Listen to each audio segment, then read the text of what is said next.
Four brilliant criminals at the climax of their most magnificent effort. This effort began 6 months ago in Porto Vecchio, where we were all aboard the ship for Africa. And they were my associates in a quest for uranium. An element not one of them knew the first thing about, except that they'd heard you could get dough for it. Big dough. Who? I mean, what do you suppose they are? Businessmen, does it matter? Well, if we're going to be on a small boat with them for weeks and weeks. I only said they might be fellow passengers. Harry, we must beware of those men. They're desperate characters. What makes you say that? Not one of them looked at my legs.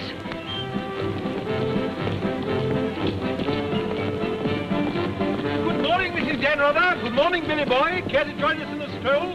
Turn up the liver, sweat out the toxins, help nature to help you? Wouldn't dream of it. Really, Billy, you mustn't be so offhand with Mr. Peterson. If I were to treat him with more than common politeness, he'd misunderstand and try to push me around. Mr. Peterson is a bully. Billy, huh? Did you see this? That man in London has been killed. What man? Paul Van Meer, high-ranking official in the Colonial Office, was stabbed to death early this morning by an unknown assailant outside a club in Soho. This is the third crime of violence to occur in that vicinity within the past month. What is it, Billy?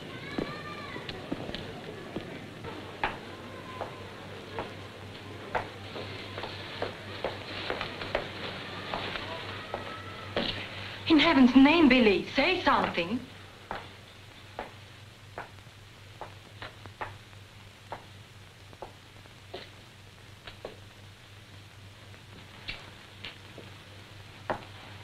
You understand, of course, that Peterson arranged this. It seems there's been a lot of violence around there lately. I don't pretend to be a fool. But look, Billy, this happened early Tuesday morning. We'd all left London well before that. What about Jack Ross? What about the galloping major? But I thought he only stayed behind to get that phone call from Mombasa, if it came through.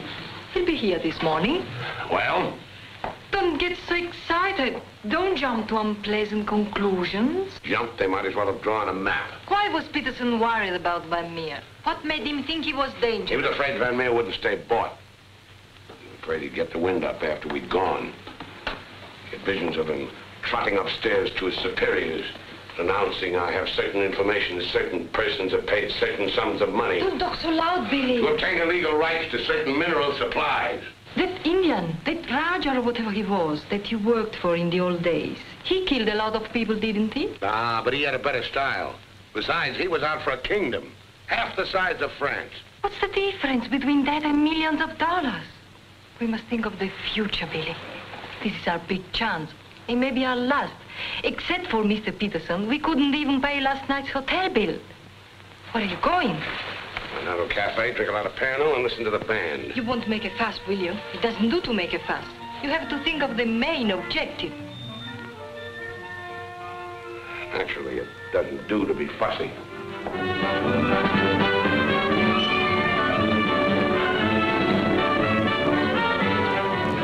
It's your move, Gwendolyn. Glasses.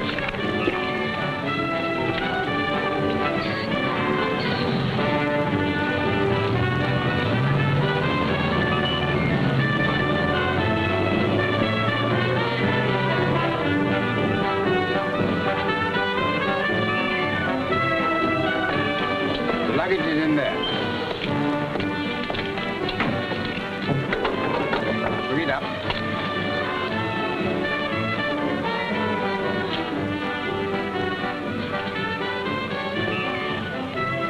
Harry, look, the desperados.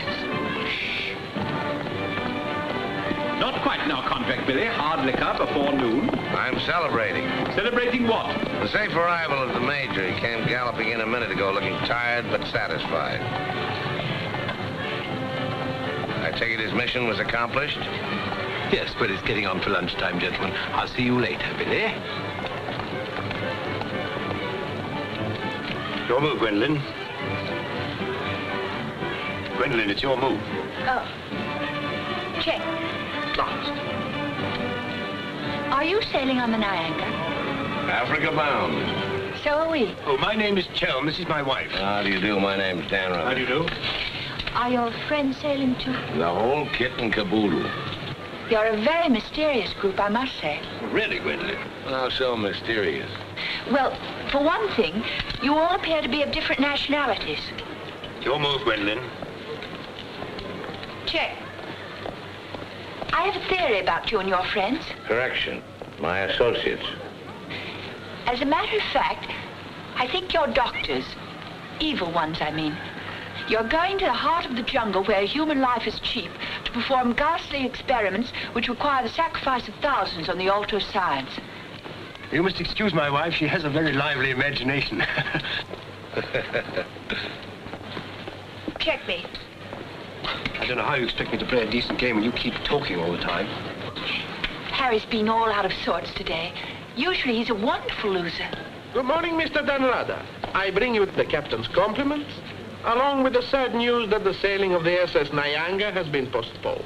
Now, look here. This boat is definitely, most definitely scheduled to sail at 2400 hours. Scheduled, Mr. Chelm, but not, I fear, destined to do so.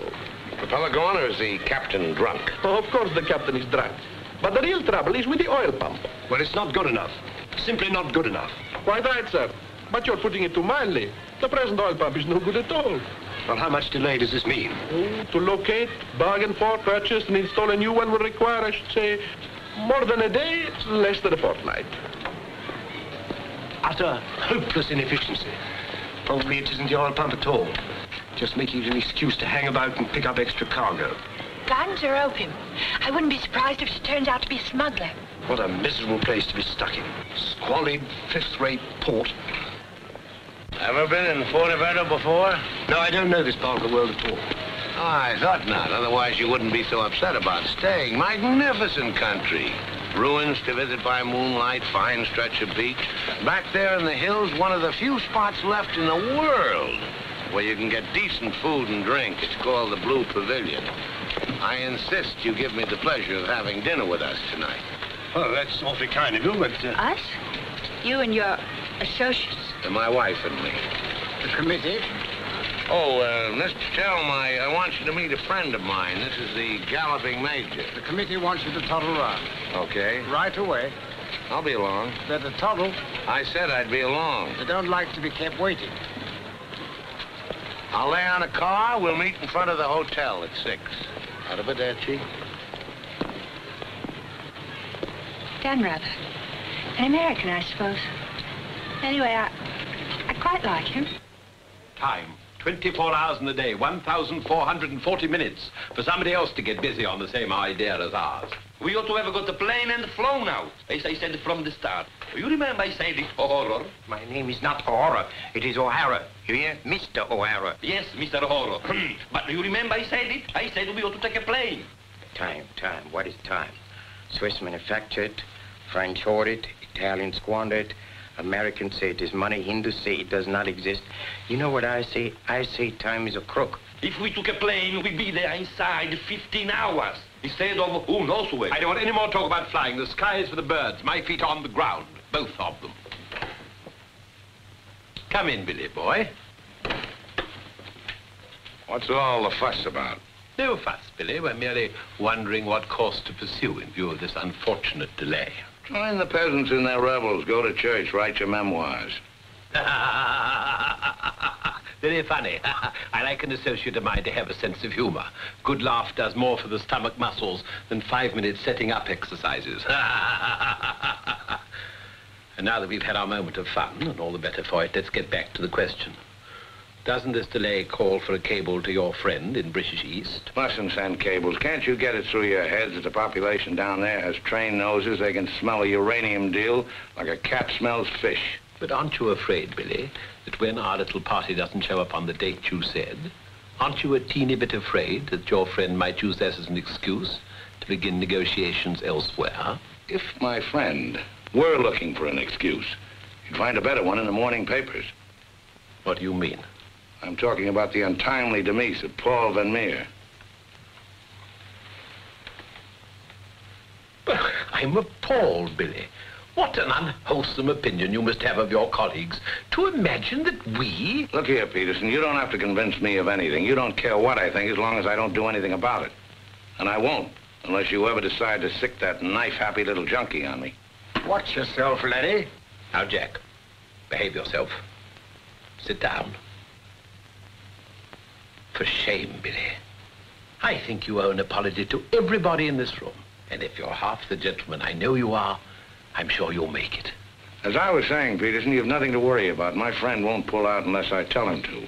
For purely venal reasons, that's the last thing I have in mind. Jack, give Billy a light.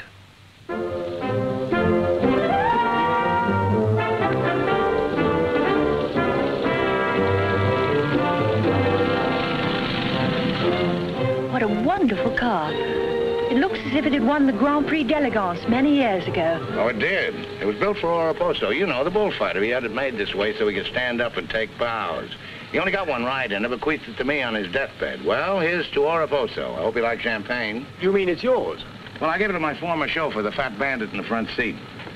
Harry, look at that wonderful villa. Well, that was Bertie Crampton's. Oh, you mean Lord Crampton, in Gloucestershire? His family acres marched hand in hand with ours. Gloucestershire, the cathedral towns, trout fishing, garden parties. What a beautiful life. You know England well? Emotionally, I am English. I serve tea every afternoon with crumpets, and I've always kept up my subscription to Country Life and to Tedler. Trouble with England, it's all pomp and no circumstance. You're very wise to get out of it. Escape while you can. Well, I'd hardly describe myself as escaping. Simply so happened that a relative of mine, first cousin actually, who died recently, happened to be the owner of a coffee plantation. Africa's the place now. You talk about the diamond boys, the gold boys. They just skimmed a little off the top. Potential mineral wealth of Africa's hardly been scratched.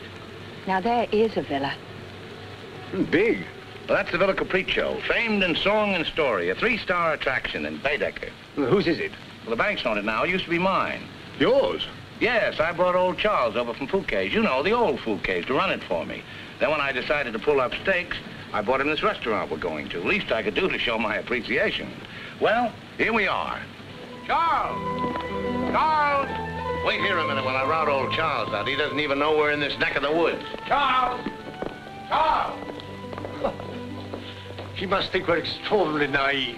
Knew all those people. Owned that vast villa. Bought this place because he liked the fellow's cooking. What utter balderdash. Oh, perhaps he did. I beg leave to doubt it. Did you notice his wife? She seemed to be rather a sensitive little woman. Really embarrassed by all that rot. I am sorry, signore. As you see, we are closed. We do not open for another 2 months. Charles, what the devil's going on here? This place is falling to rack and ruin. The place is closed. We shall have to dine in the hotel after all. Monsieur Don.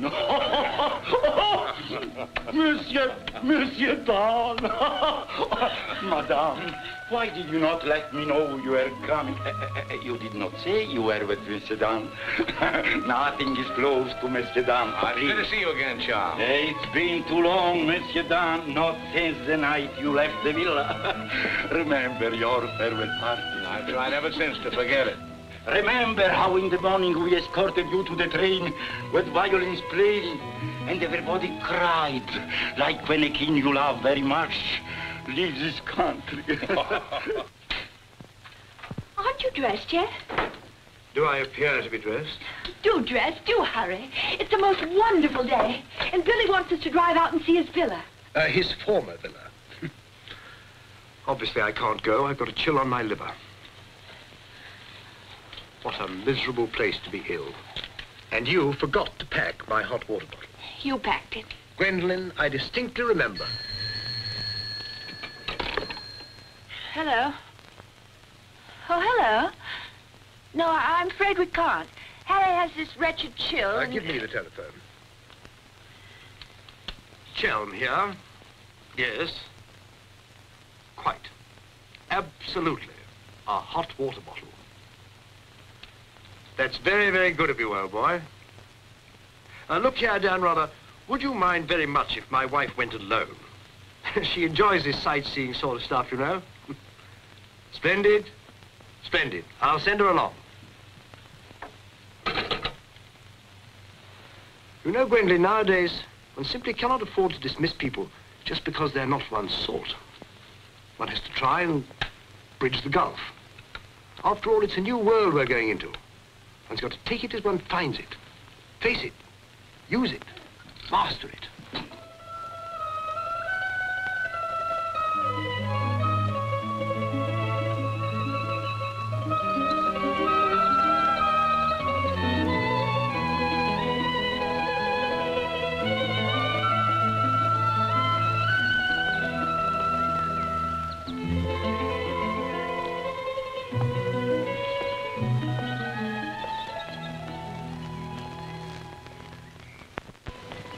You know, I've seen Americans on the street, in cinema, of course, but I've never talked to one before. Are you a typical American? I think it's important that I should know. Why important? There are two good reasons for falling in love. One is that the object of your affections is unlike anyone else. A rare spirit, such as Lord Byron. The other is that he's like everybody else, only superior. Harry, for instance, is the very best of a type. Well, as you must know, I'm a typical rare spirit. How long did you live here? Oh, the longest I've ever lived anywhere is 2 years. But when you were a child, didn't you ever have a mother and a father? And a house and a street and a town? No, I was an orphan until I was 20, and then a rich and beautiful lady adopted me. You know my mind about your being an evil doctor. You're off to keep a rendezvous someplace in Africa sacred to the tribesmen. You're going to found a new empire and make yourself master of the riches of the world. But you need a beautiful blonde queen to impress the natives as the incarnation of the Queen of Sheba. That's why you're making a pass at me. Am I? Of course. I don't generally go sightseeing with strange men. You don't believe that, do you? Well, I believe anything you say. Do you? Well, you shouldn't, you know. You really shouldn't. Mr. Chelm? Yes? It's I, Mrs. Van Rather, Maria. Oh, come in. Tea for two and two for tea? Now, that's most awfully kind. No, you shouldn't have troubled, really. Billy told me you had a chill. Bit of one on the liver. 2 tarsen. Milk, of course. Of course. I feel I should like somehow to do him a good turn of some kind. You do? Well, naturally. Oh, I see. Naturally. I think it would be nice if you were able to do something for him. Help him along. Give him the benefit of your advice. Delighted, of course. For instance. Oh, something with business. He was very pleased with that tip you gave him on the way home last night about the gold shares. I've forgotten what I told him. What was it? I don't remember either. I was listening to your voice. I wasn't listening to what you said.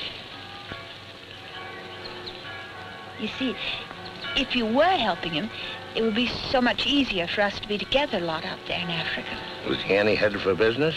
Why, he's simply brilliant. I wouldn't have thought it. But of course he is. You don't suppose I'd marry a ninny, do you? If you imagine that Harry's simply going to Africa to plant coffee, you're very much mistaken. In point of fact, coffee is the least of Harry's interests. In point of fact, the land he's acquiring is extremely rich in certain minerals. Minerals which are indispensable to the production of atomic energy. Harry's land simply teems with uranium. Wouldn't surprise me to see him become the uranium king. So you see, my husband isn't such a ninny as you may have imagined. It might very well be worth your while to go in with him. The potential mineral wealth of Africa has hardly been scratched. I was telling you last night. Well, of course. It's a well-known fact.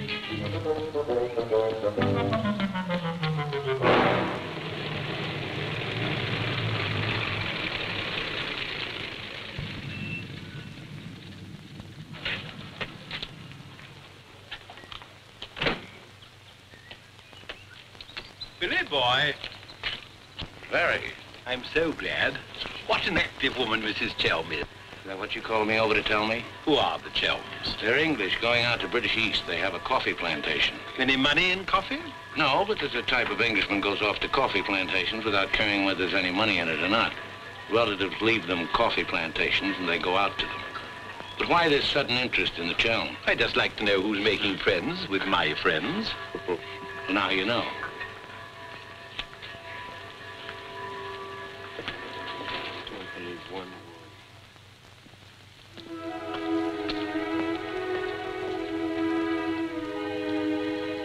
You know, if I ever leave you, it will be for someone of the type of Harry Chell. Well, bully for you. I suppose that type of Englishman is like a story I once heard. An English gardener in England was showing some Americans one of those wonderful English lawns. And of course, they wanted to know how to make a lawn like that. And this English gardener said... He said all you have to do is get some good grass and roll it every day for 600 years. I heard that story before you were born. Englishmen tell it when they're feeling down in the mouth. Just don't understand the child type. You're not even listening. You never do. Someday I'll say goodbye and you won't hear that either.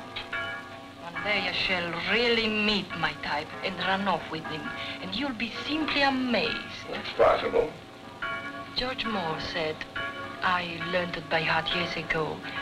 He said that each great passion is the fruit of many fruitless years.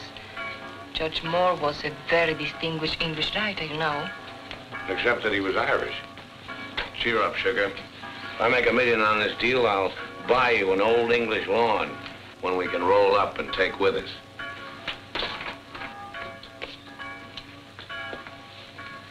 Billy, good morning. What's our wide-eyed Irish leprechaun doing outside my door? Why do you always make jokes about my name, huh? In Chile, the name of O'Hara is a tip-top name. Many Germans in Chile have become to be called O'Hara. Good morning, Mr. O'Hara. Madame, my respects.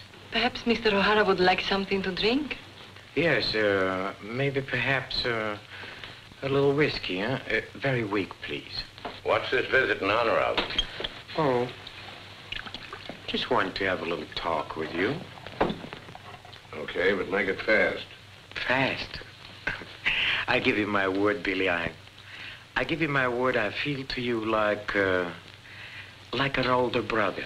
Oh, it's not so much the difference of age. It's probably, yes, the reason is because I come from a culture which is so much older than yours in my country.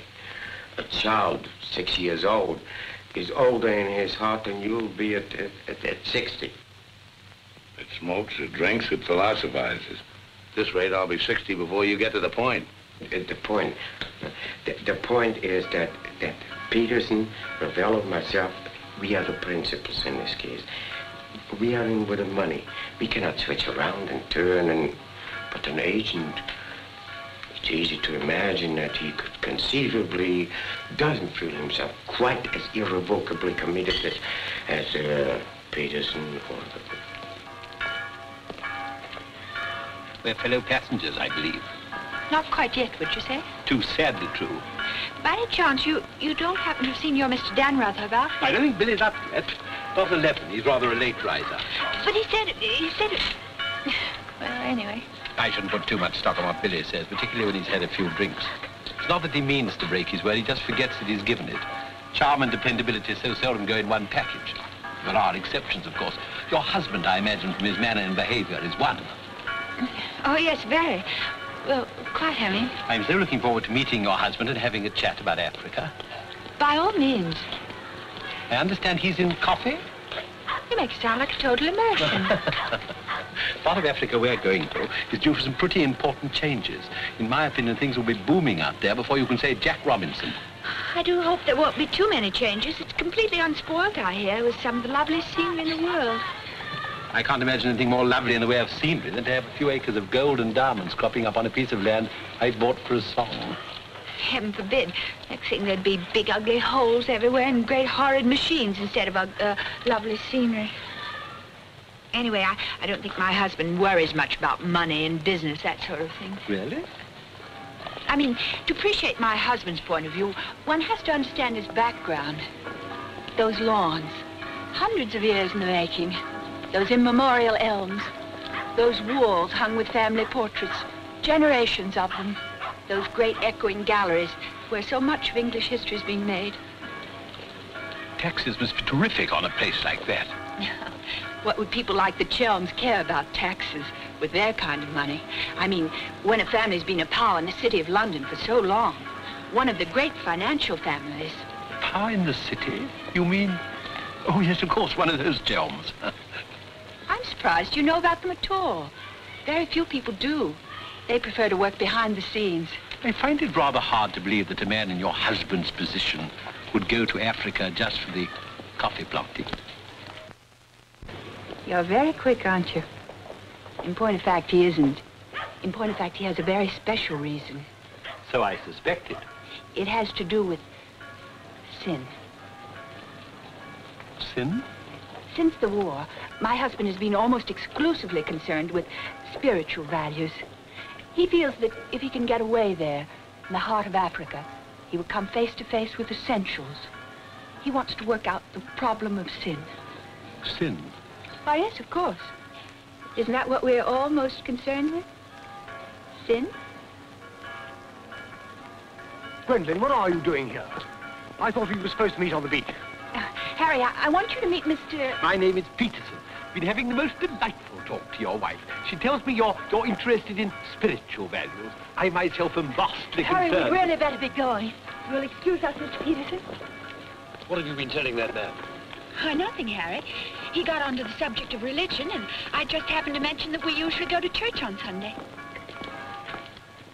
Billy, I think it is high time you take stock of yourself. Can you truthfully say about yourself, I, Billy Danrother, have acted fairly and squarely to my associates, huh? But of course he can, Mr. O'Hara. Everybody knows Billy's the soul of honor. Shut up, sugar. Perhaps he's the soul of honor, and perhaps appearances are deceiving. You mind telling me what it is I'm supposed to have done? Nothing. It's your conduct. Your conduct doesn't... Your conduct does not inspire confidence, and confidence, Billy, is the most important necessity in an undertaking of our kind. One may be completely innocent, but if one's actions invite suspicion, one might as well be guilty. To be trustworthy is not more important than to seem to be trustworthy. Billy, have you done something you shouldn't have? Tell me, Billy. Tell me the truth. My conduct. Who do they think I am, their hired man? But you are, you know. You are the hired man. How good and kind of you to remind me. How good, how true, how kind.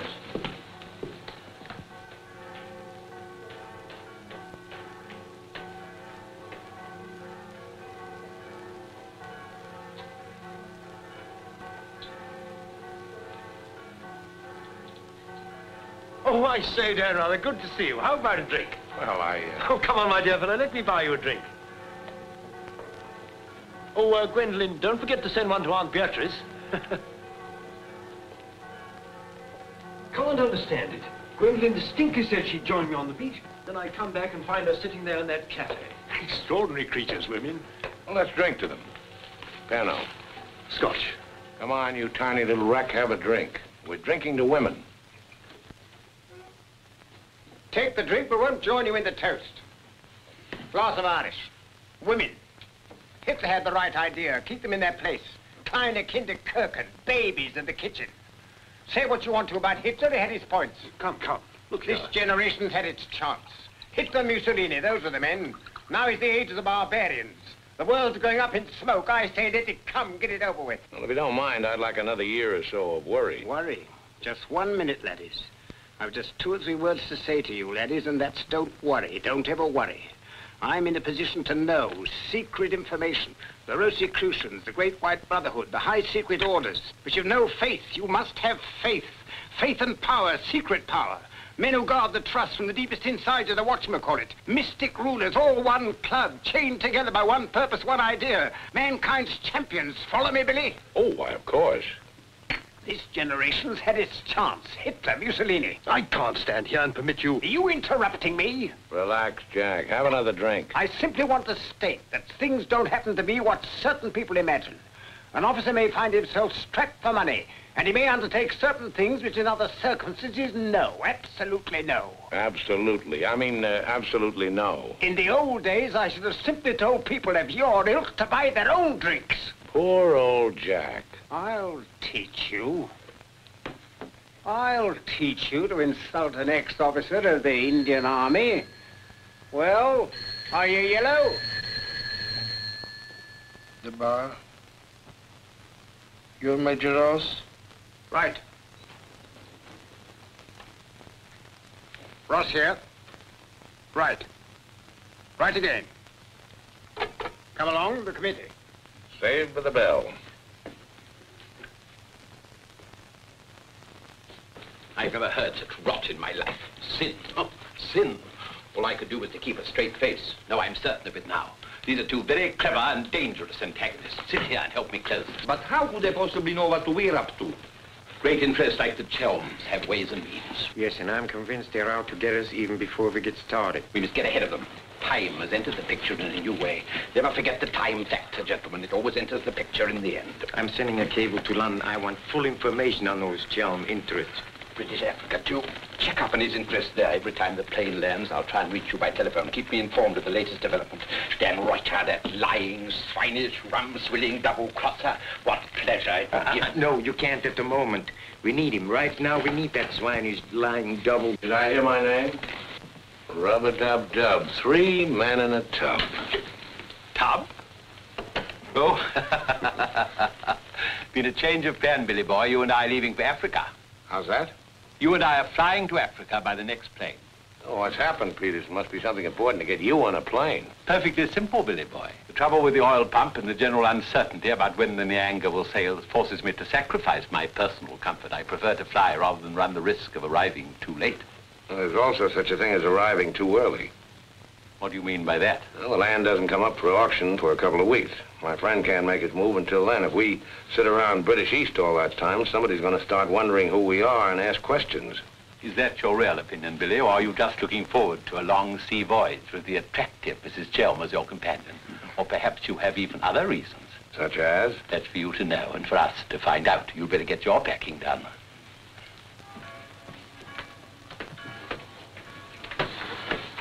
Billy? Where are you going? Off to Africa, flying. Just like that? Weren't you even going to kiss me goodbye?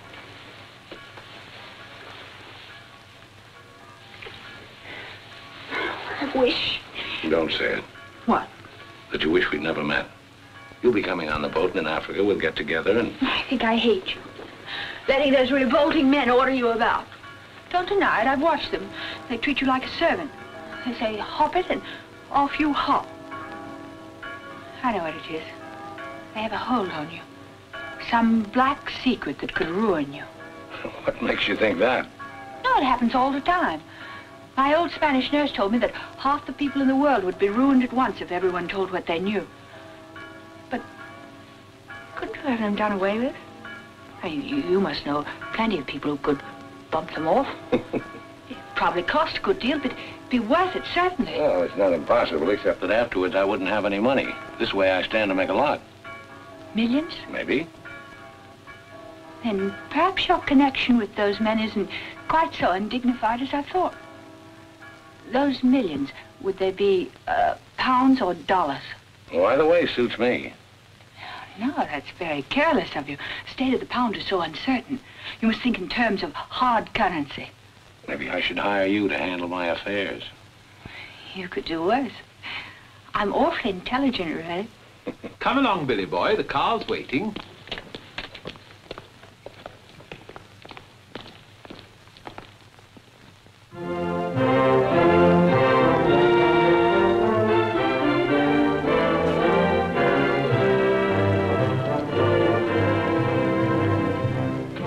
Get faster than this, we'll miss the plane. Press on! Press on!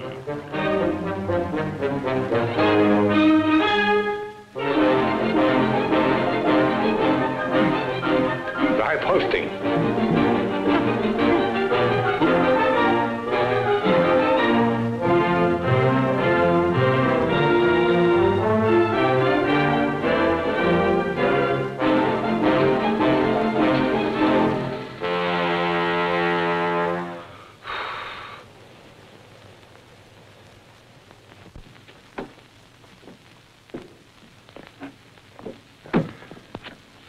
Bisogna spingere. Push, push.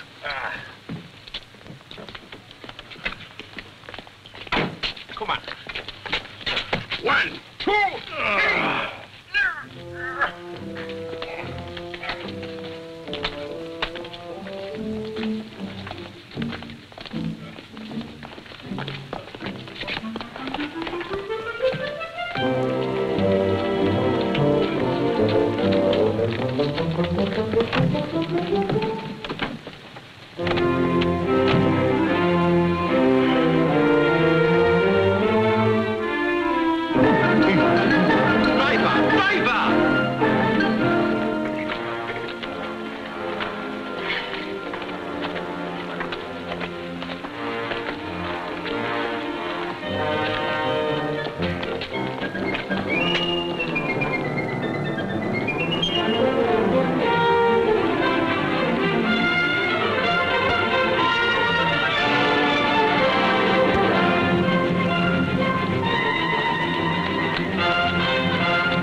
beautiful car.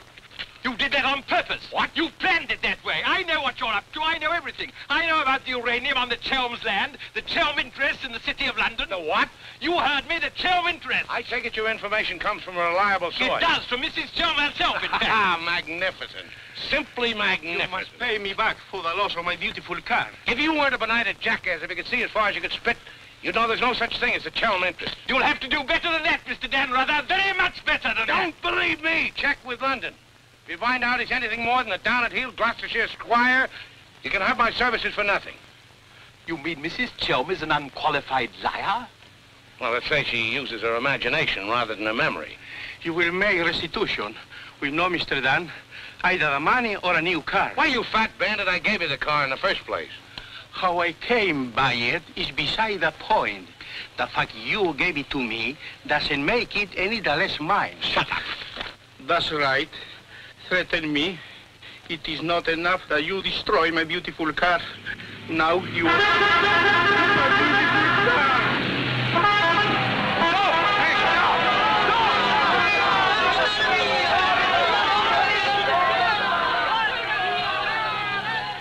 More than anything, I want Billy to make a grand success out there. Oh, as you care so much about money, I should have thought you would have left Billy for some rich man. I shouldn't think Billy would mind, really. I mean, neither of you are in love or anything. You are a strange girl. Of course I love Billy. Actually, I adore him. And Billy loves me very, very, but very much. That's why I trust him with his little unimportant amours. And what does he say about yours?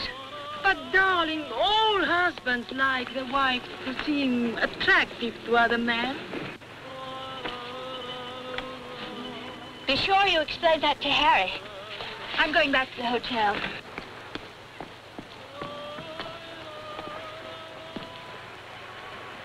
Mrs. Stanrother, Maria, I'm afraid, I have some shocking news for you. The boat is not going at all?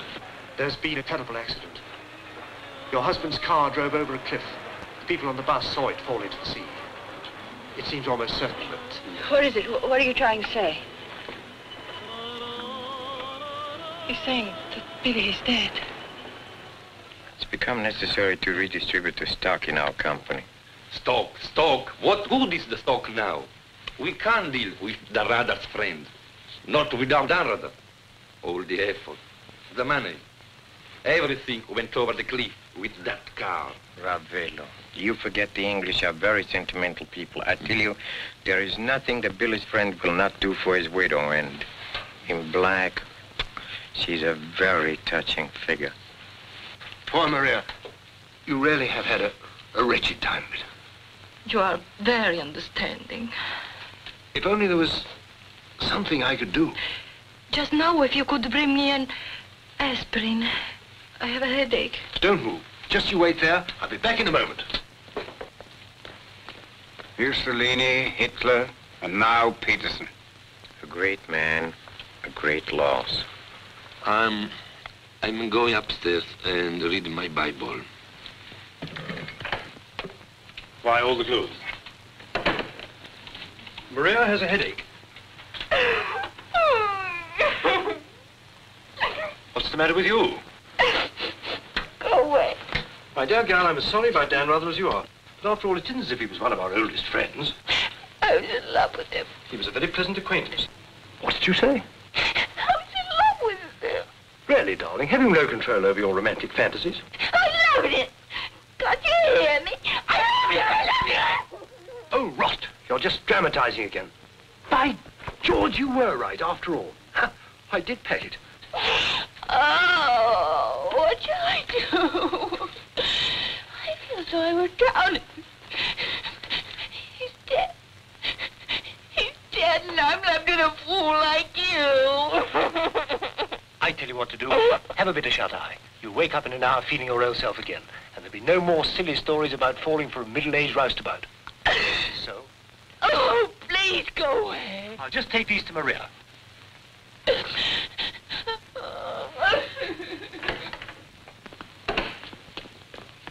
Mr. Shelm, this is very important, for you as well as for myself. Yes, well, get on with it. There is now an opportunity for you to secure enormous profits with virtually no risk. I want a bit about the bush. Our purpose in going to... For you as Billy's widow, it will be very easy to persuade his friend in British East, and for capital, we have Chelm. Quite evidently, you've been misinformed as to my interests.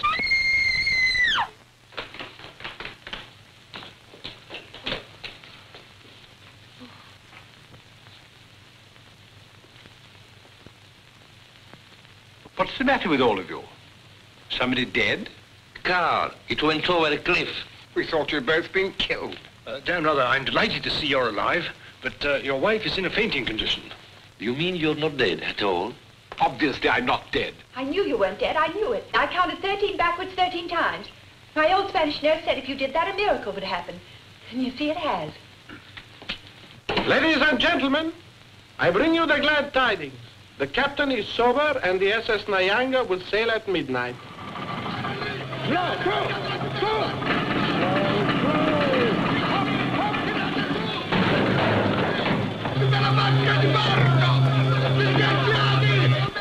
I can't see it anywhere. What can have happened to it? My dispatch box, where is it? A black tin box this size. What have you done with it? Guardi che la sua valigia gliel'ho messa in cabina. I told you to take the most particular care of it. I shall not go on board till my dispatch box has been found. Having trouble, Chell? I think that I can't cope with myself, thank you. È la seconda volta che glielo dico. La valigia gliel'ho messa in cabina, è inutile che insiste con me. Says he put it in your cabin, whatever it is. Idiot! Why didn't he say so in the first place? Say, look. What's happened to Harry? He's been giving me the fisheye all evening. Oh? What is it? Perhaps it's because when I thought you were dead, I told him I was in love with you. You what? I couldn't help it. It made you seem less dead. And? Oh, he didn't believe me. He thought my nerves were upset. Sort of delirium. He thought it quite a joke. The idea of my inventing a love affair with a middle-aged roustabout like you. That's what he called you. Well, now that I'm back in the flesh, you'll begin wondering about that delirium of yours. I suppose seeing you alive is different from thinking of you dead. You're just great cooped up on that tub with a suspicious husband. Billy.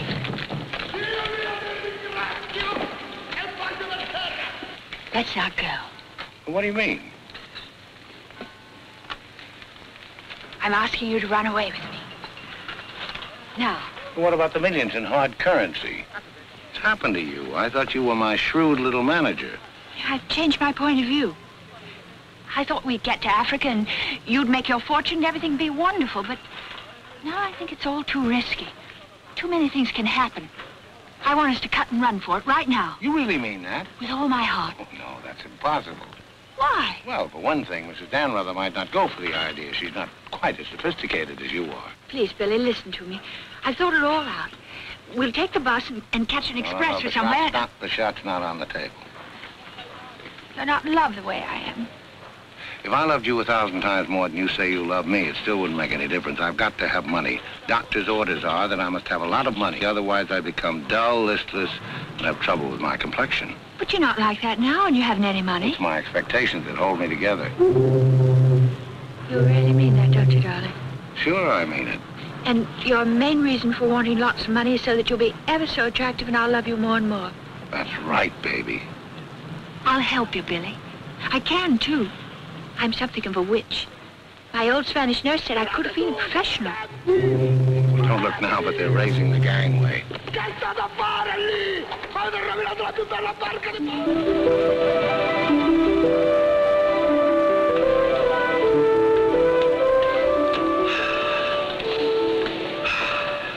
The air, ozone. What a pity we can't bottle it, gentlemen. What a fortune we'd make. Neptune's mixture. Now breathe deeply. Remember, every breath is a guinea in the bank of health.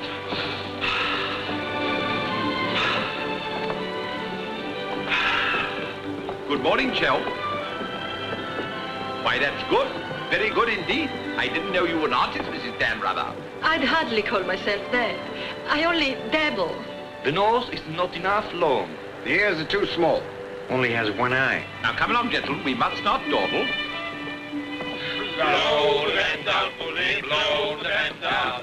Blow, blow, blow the man down. Blow the man down, baby, blow the man down. Good morning, Mrs. Chelm. Let's hope she breaks her neck. Blow the man down, bully, blow the man down. Blow the man down, bully, blow the man down. Blow, blow, blow the man down. Blow the man down, bully, blow the man down. Give me some time to blow the man down. Mr. Peterson? Mr. Peterson? Radiogram.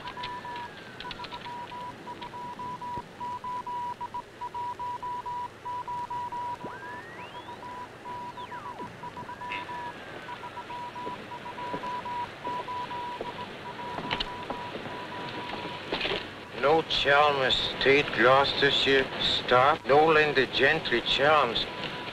What do you make of that? He's not a Gloucestershire squire. Like Billy said. Just as I was beginning to take Billy at his face value. But if he's not what Billy said, then what is he? We are at sea again, gentlemen, in more ways than one. Mystery, more mystery. Billy is a liar. Heaven only knows what Chelm is. CID, maybe. You borrowed my thought. What to do? What to do? The time has come for direct action. You remember last night when we came on board? the fuss he was making about his dispatch box?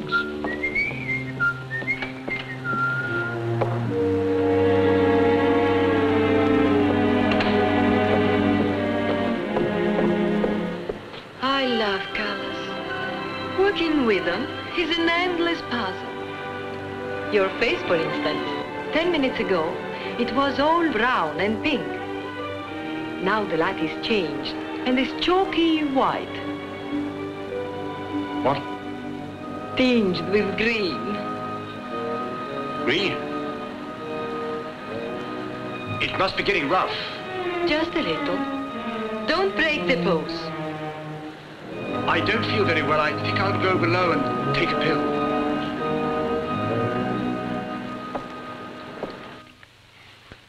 It's incredible. Harry Chelm is just Harry Chelm. nothing, nobody, a ruddy refugee from Earl's Court. With a hot bottle. Look.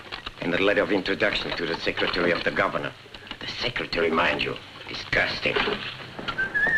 Purser! My box! Beat up and down, isn't it, sir? It's gone. Oh, yes, indeed. Major Ross took it. I saw him sneak it out of your cabin. I like to keep my eye on what goes on aboard the ship. Where did he take it? I believe it's Peterson's cabin. In fact, I'm sure.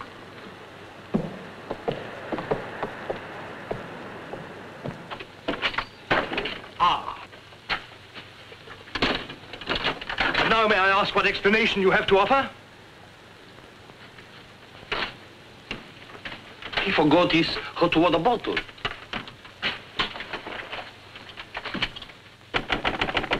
Billy? Come in. Billy, have you heard what's happened? I've seen the paper in days. It's not funny. They've stolen Harry's dispatch box. Who stole his dispatch box? That dreadful little major. He took it to Peterson. They went through it. It's all your fault. I suppose you know that. My fault? Well, the poppycock you've been peddling, all that junk about the Chelm interest in London, uranium on your land. Well, in a way, you're the one to blame. I'm the... I mean, you acted so superior.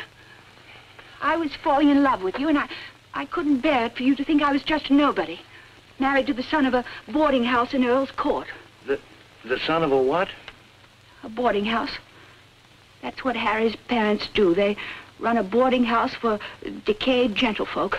But the way he talks, the way he acts, I thought that... It's just that he sees himself in a place in the West Country with trout streams and horses, leading the life of a country squire. It's not his fault if people take it for granted that he has a place like that. He's never once said that he had. Well, country gent, son of a boarding, whoever he is. I suppose I'd better get his box back. Oh, he got it back himself. Well, then there's no harm done. Except that Harry's gone to the captain.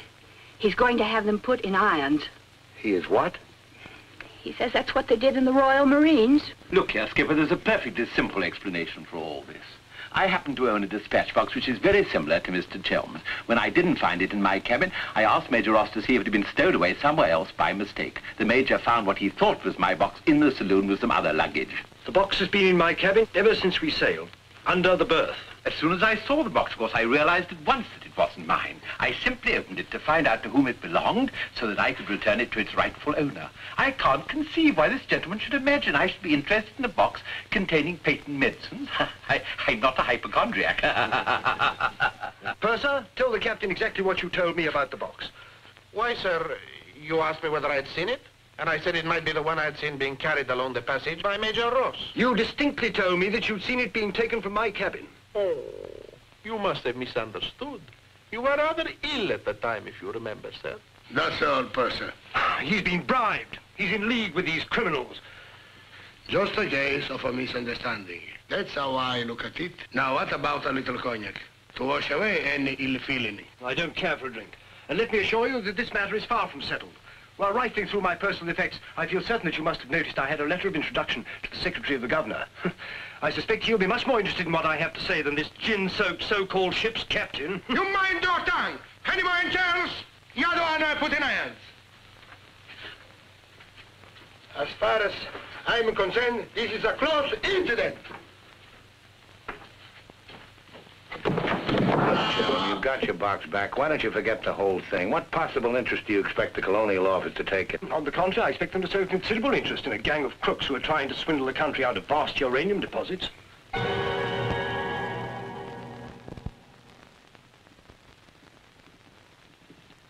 Just Just one moment, sir. What leads you to believe? This gentleman obviously hasn't seen fit to inform you that during your supposed demise, he attempted to lure me into your nefarious venture. Unfortunately for you, he acquainted me with all the pertinent facts. Facts which I intend to communicate to the proper authority at the very earliest opportunity. I thought you were dead. That's what they told me. Everyone told me you were dead. And if you were dead, we head to a fresh capital. Didn't we? You, Ravello, my own partner, sneak up behind my back and try to cheat me. Milk spilt. It's no good crying over it. Get after him, Billy. Calm him down, talk to him, see if you can't get him to change his attitude. I'll try, but I don't think it'll do any good. I don't know why we have to worry about Chelm's attitude. Talk's no good. Conversation never convinced anybody. I say put an end to words. Shut up, Jack. Time factor has entered the picture again. This time, fortunately, it's working on our side. 2 weeks before we reach port. That should be plenty of time to convince our friend, Chelm. I beg you, please end all this trouble. If things go on, either you will be done away with before we ever get to Africa, or you will leave and denounce Peterson to the authorities, and that will be the ruin of all my plans and hopes. In the long run, you'll do much better to get clear of these people. They're thoroughly undesirable. The long run. I'm tired of the long run. I am not even thinking about them or about myself. It's only you that concerns me, Harry. No need to worry about me. Ever since I met you, you fill my thinking. You are becoming an obsession. Don't you understand, Harry? I am deeply in love. Maria. My dear.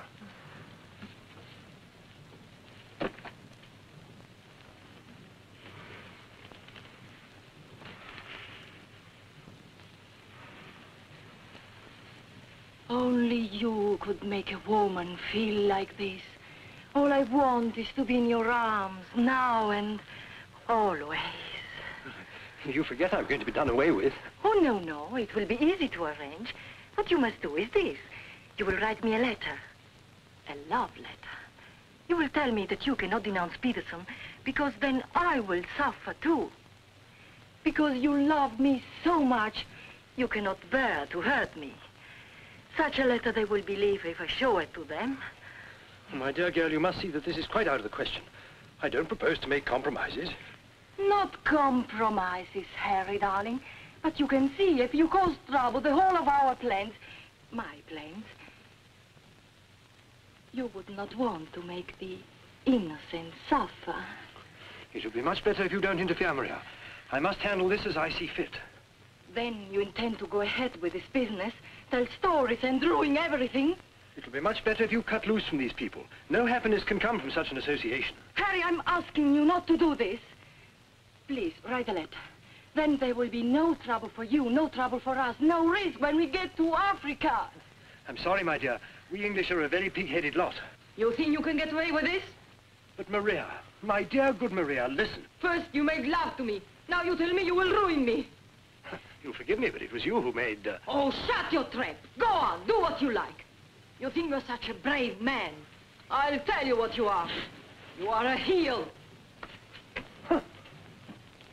What the blazes now? What's happening? What's going on here? The iron pump's on the blink. The electricity's failed. Utter folly. A ship lying in darkness this way, we might well be rammed at any minute. I'll tend to this myself. Which way is the engine room? The passengers are not... I'm sure your chief engineer will welcome the advice of an ex-officer of the Royal Marines.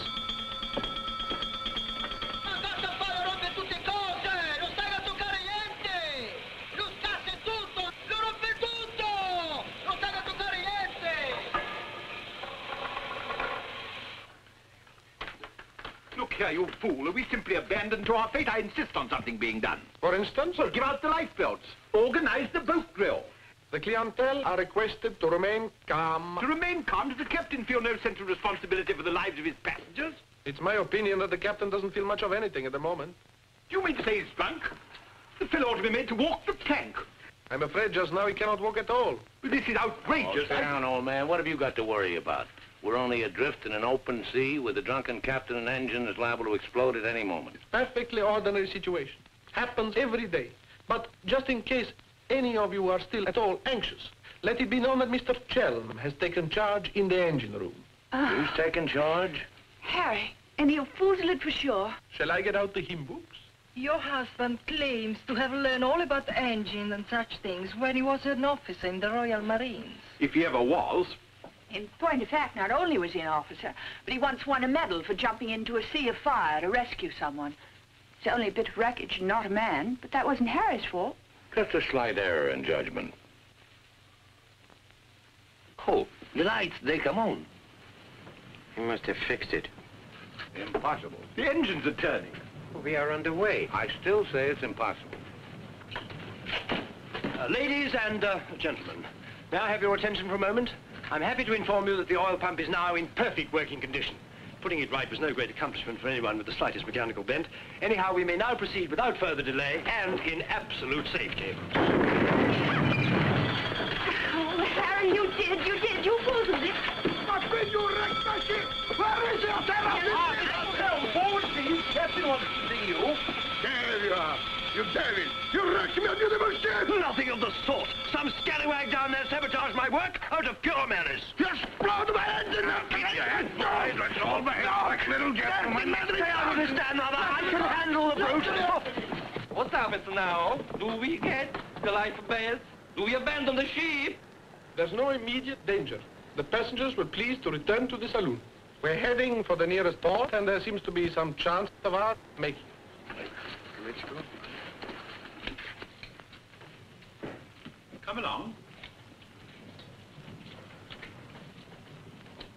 Now, who was last down? Last. Billy boy, be a good fellow and make a port for bridge. The Major has no head for cards. A few rubbers will soothe all our nerves. Oh, thank you. I'll soothe mine with a double scotch. In fact, I think I'll make it a triple. No ice, no water. Right, sir. How about you, dear Mrs. Dad Rubber? Little bridge?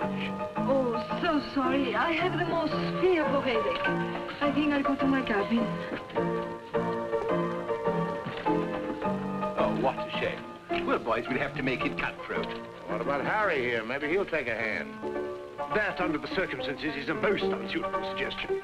Gwendolen, I must ask you to either move to another table or else leave the saloon.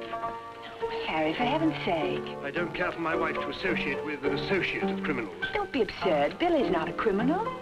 He's the best friend we have on this boat. We're not in need of such friends. You need any friends you can get. The only thing standing between you and a watery grave is your wits. That's not my idea of adequate protection. Purser, how much longer before this ship reaches port? If we ever do get to port, it should be within 14 or 15 hours. That's a long time. Sit down, make yourself comfortable, have a drink. Enjoy the Major's piano recital. Come on, Peterson, buy us a drink. I'm afraid I can't accept hospitality from persons who I intend in a few hours' time to denounce in a place of justice. 2 spades. I admire your sang-froid, Mr. Peterson. Or perhaps you don't think I'm serious. We shall see. 3 clubs. Gwendolen, are you going to do as I say? Not when you speak to me in that tone. Not when you try to order me about. In that case? Where are you going? On deck, where the air is less polluted.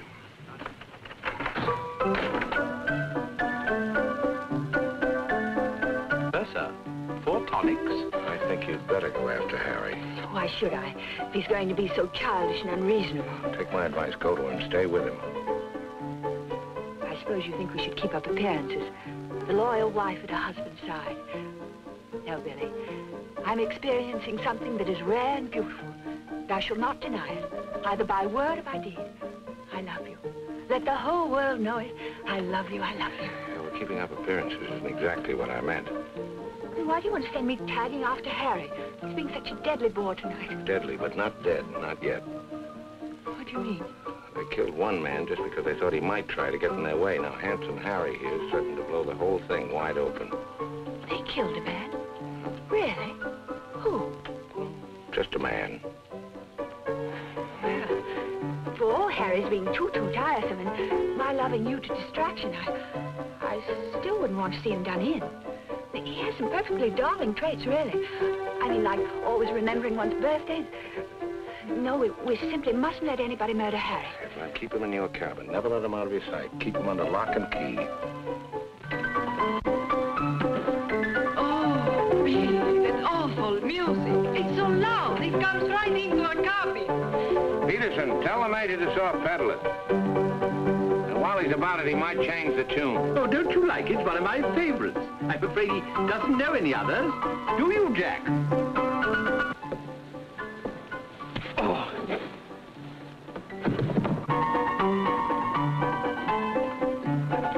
Major!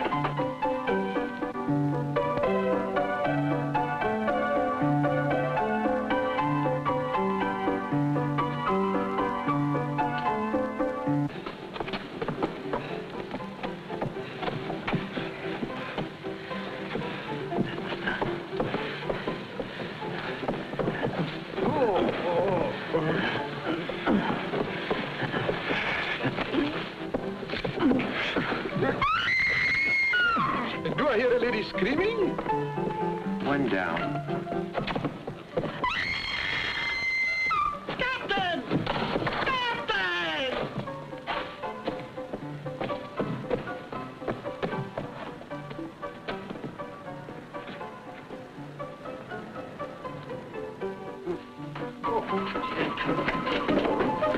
What happened? Oh, Billy, all that screaming. I thought someone had been killed. Someone nearly was. Indeed, they were. Look at the Major. Better get a new act, Peterson. The curtain's going down on this one. Every time I turn my back, someone makes trouble. The passengers break the engine, they beat each other to feet, they throw each other overboard. That man attacked me. Are you? You again! If I struck him, it was in self-defense. He came sneaking up behind me and tried to run me through with his sword. Is that true? Well... It's no use, Billy. My trying to protect Harry any further. I may as well tell the whole truth. Captain, it grieves me to confess this, but in point of fact, my husband has an illness of the mind. The medical word for it is paranoia. On occasion, he displays homicidal tendencies. The psychiatrists say it's because he believes people are plotting against him, and so he strikes back and tries to kill them. Gwendolyn, for heaven's sake, woman, what's the meaning of this treachery? Believe it or not, Harry, I'm doing it for your own good. He knows. He saved my life. He'll tell the truth. I wouldn't contradict the lady. You wrecked my ship! You tried to kill the passengers! But I never saved person on the ship. That's why you're against me. Let me go. I'll kill the lot of you. I warn you, Captain. When I tell you... Poor Harry. It's awfully sad. We've tried everything to cure him. Take your hooligans off. How dare you lay hands on me? You hooligans! I'll have you put in irons. You'll be the ones in irons. Good, good. We'll have no trouble from you. Scum! Mongrels! I'll bring you to book! Every one of you! Every man jack of you! After all, it was the only solution. Harry's safely locked in his cabin, where those beastly men can't do him any harm. On the other hand, he can't say or do anything now to interfere with your making that fortune in Africa. I mean, the authorities would hardly listen to the ravings of a lunatic, would they? Well, they won't even let him off the boat. Well, in that case, he'll just have to stay shut up for a few weeks. It's a bit hard on the old boy, don't you think? Yes, but after you've amassed all those African millions, we'll make it up to him. We'll buy him a country place in Gloucestershire with some rough shooting and a trout stream like he's always wanted. Maria will marry him, perhaps. She seems to have a very real feeling for English country life. And everybody lives happily ever after. Especially us, Billy. There's no abandoned ship. What's going on? I believe, sir, that we're sinking. Board station, everybody. Close your lights. We're sinking. Harry, open the door! You must, the ship's sinking!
him up there. He's a strong swimmer, isn't he?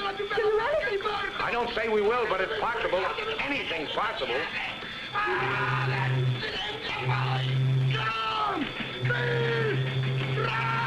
Dio mio, ti ringrazio e pace per terra!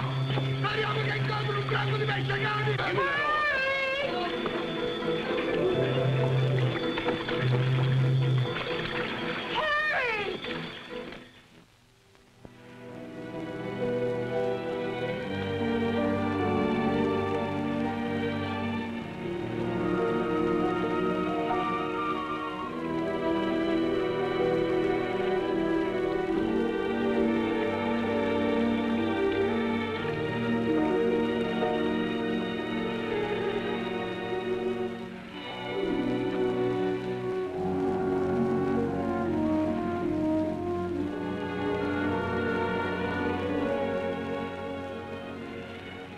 Where do you suppose we are? Africa. What part of Africa? Yes, that's important. What part? Not a bad place to land. No customs, no forms to fill out. Tell us at once where we are. It's important I know. You mean to say there are parts of the Dark Continent where you won't be received like the prodigal son? Alio. What's that? Alio.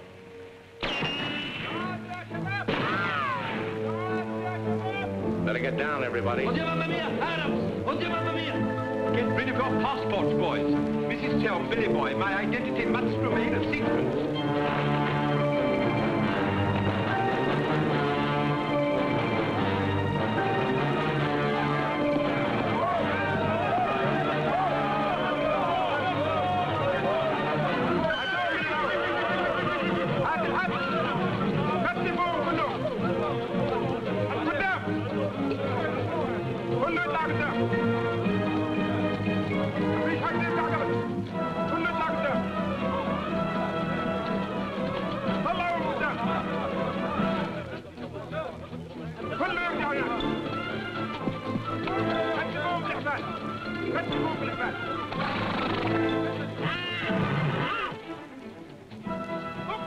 Alio, what's that?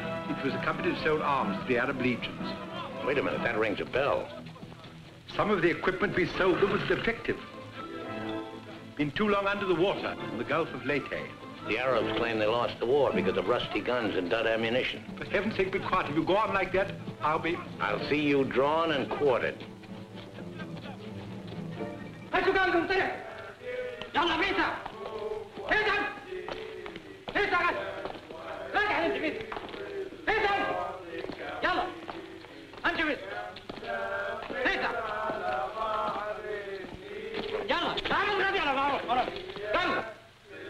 Are you going to allow them to bully you in this way? Why, it's simply... Shocking. Harry wouldn't have let them do it. He had a sense of dignity. I have a sense of survival. Billy, what is going to happen? Do you think they will torture us? Just let them try it. I'm a British subject. I wouldn't say it too loud.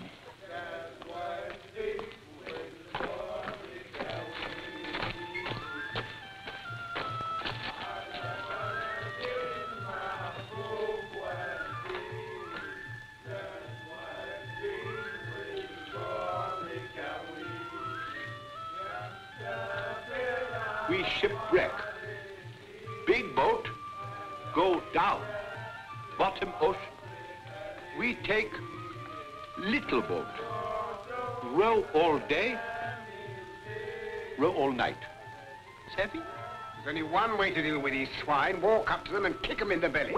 Show them who's boss right away. We sight land. Your land. Praise Allah. Come ashore. Suddenly, boom, boom, boom. No good way to treat shipwrecked people. You will please to hand over your passports.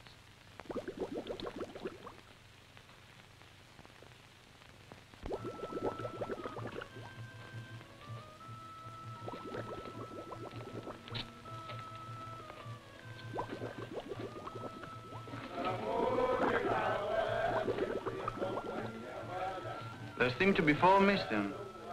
Will those who have not handed over their passports hold up their hands?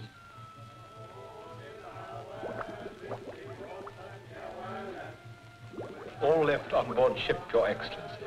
A terrifying experience. An incompetent crew, A burning ship put overboard in a small boat at dead of night. What was the name of the vessel? The SS Nyanga. She's a Portuguese ship. I will investigate whether such a ship has been reported lost at sea.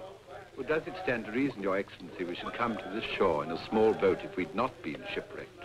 Our country is in a state of unrest. Oh, I am sorry. Agents of certain foreign governments sometimes try to enter it by stealth, hoping to fan the flames of revolution. Therefore, we check carefully on the activities of strangers. But surely, Your Excellency, in our case, one look is sufficient to convince you of our innocence.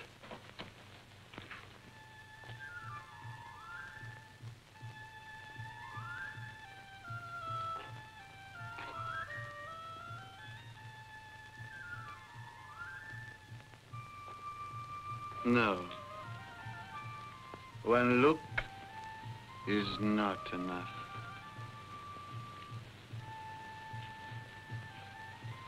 If you think we're the enemies of your country, the logical thing is to boot us out. Send us packing by the first available boat or train. We shan't object. We've got important business elsewhere. Where is elsewhere? Central Africa. And what sort of business? Vacuum cleaners, sewing machines. Ah, yes. Businessmen. All going to Central Africa to sell vacuum cleaners. Hat to hat, I suppose. And you, sir, I take it, are the head salesman, the ringleader of this group.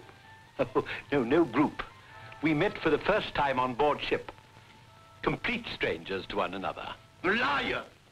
The others all look at you each time I ask a question. I am a keen observer. You four are together.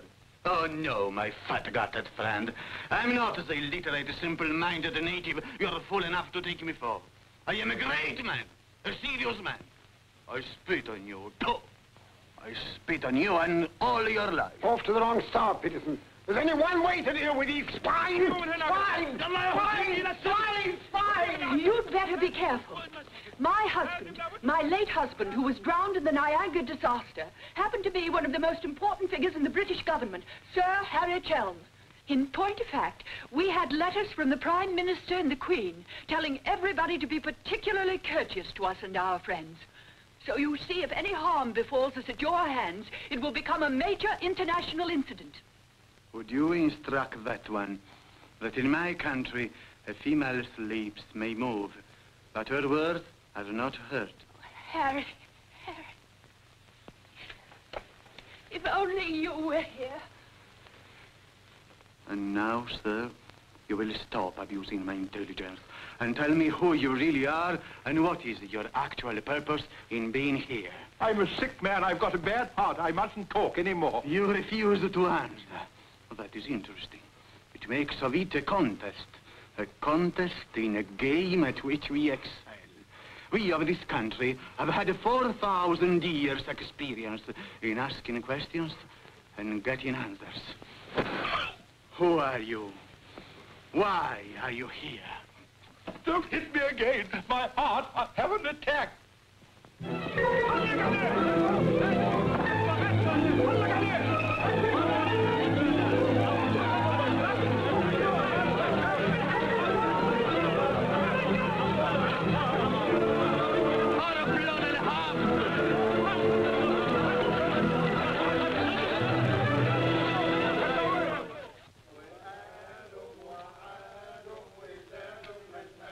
Billy's led a thoroughly decadent life. Honestly, I thought he had more backbone than that. Backbone. Either you have it or you haven't. You see the beating I took at the hands of that great ugly brute without even flinching. Billy was crazed with fear before they even laid a finger on him. Tell me more about Rita Hayworth. You really know her very well. Do I know Rita? Do I know her? I'll give you a letter of introduction. She'll fall an immediate victim to your charms. You really think so? Oh, but certainly a man like you, suave, intelligent, darkly handsome. You have everything, Ahmed, except money.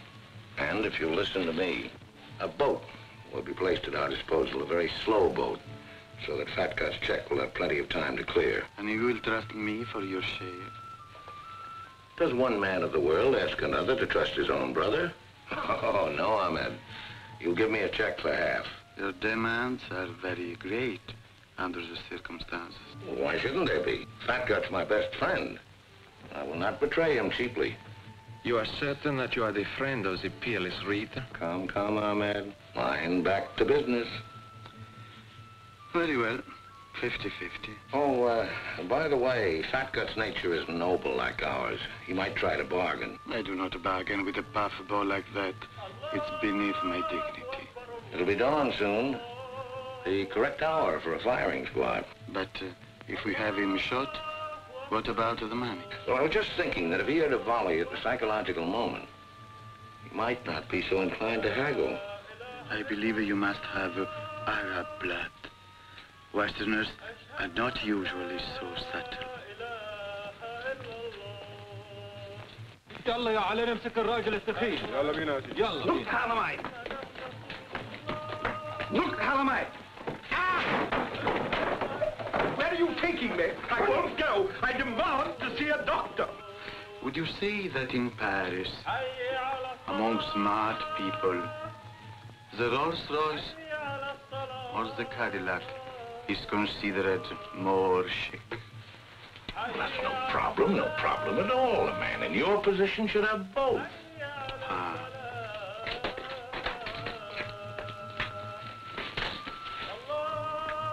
Mr. Dannerother, I believe, would like a word with you. Billy, sit down, Peterson.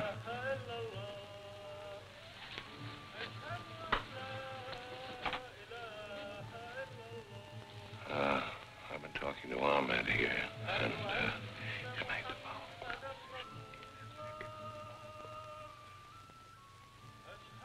It's blackmail. I can't pay.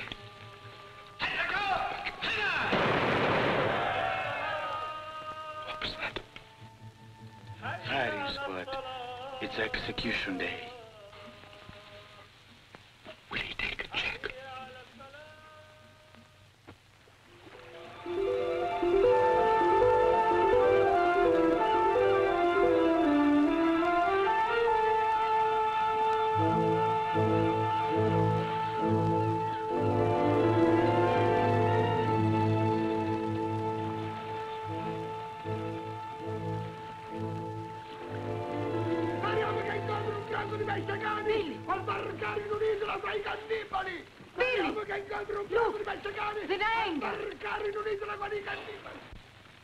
Ballate la cime! Stay away! Stay away from my ship! If you try to come aboard, I will shoot you! I will shoot you! Get to my gun! Get to my gun! Give it to him. Maybe he'll shoot himself. My gun! My gun!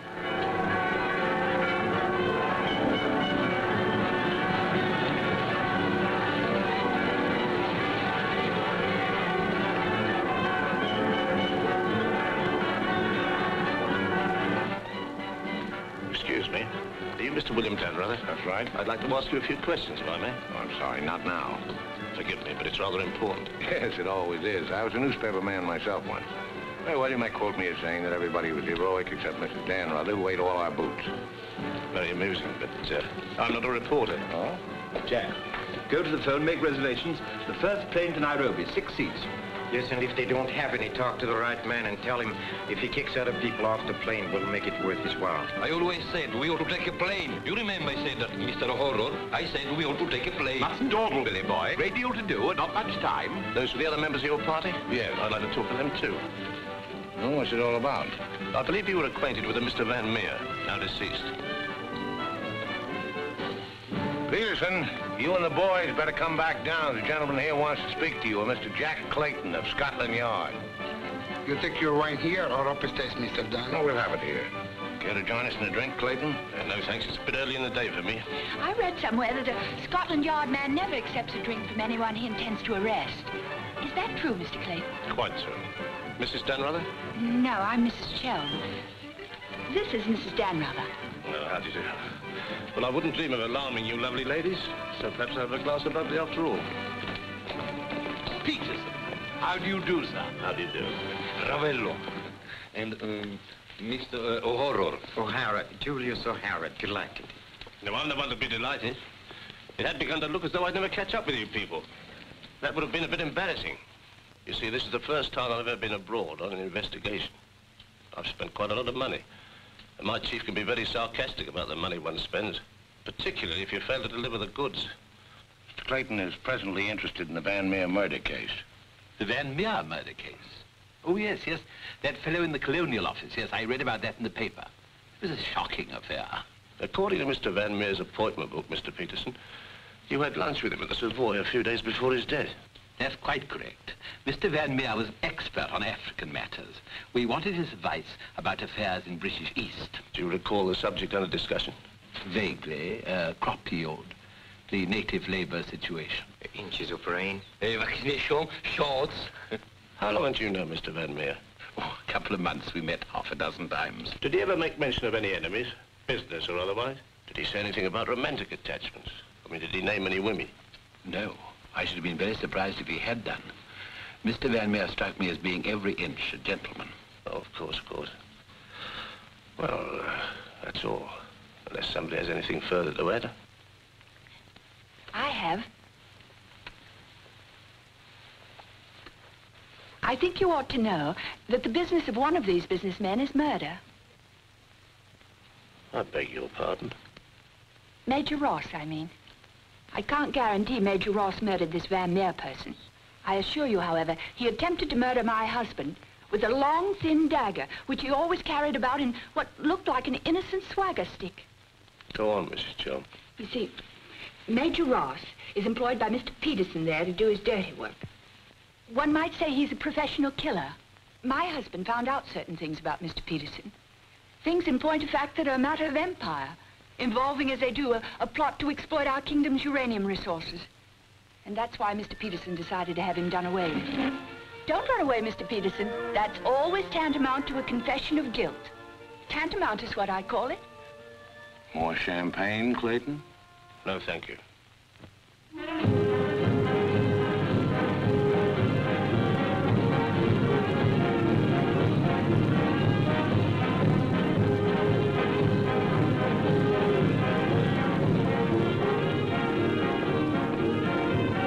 As I said before, very smart fellows indeed. Should you ever think of me in Earl's Court, that's where I'll be, helping Harry's parents with the lodgers. Should you ever think of me, try not to let it be too harshly. You kiss her too, Billy, and tell her she's forgiven. Sure, sure. Goodbye, Billy. Bye.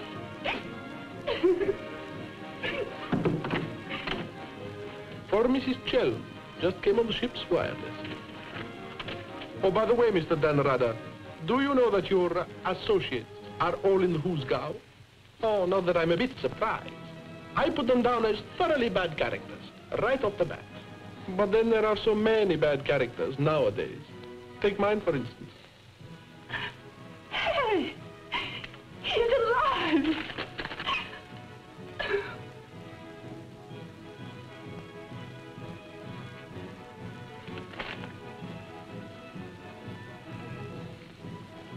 Oh.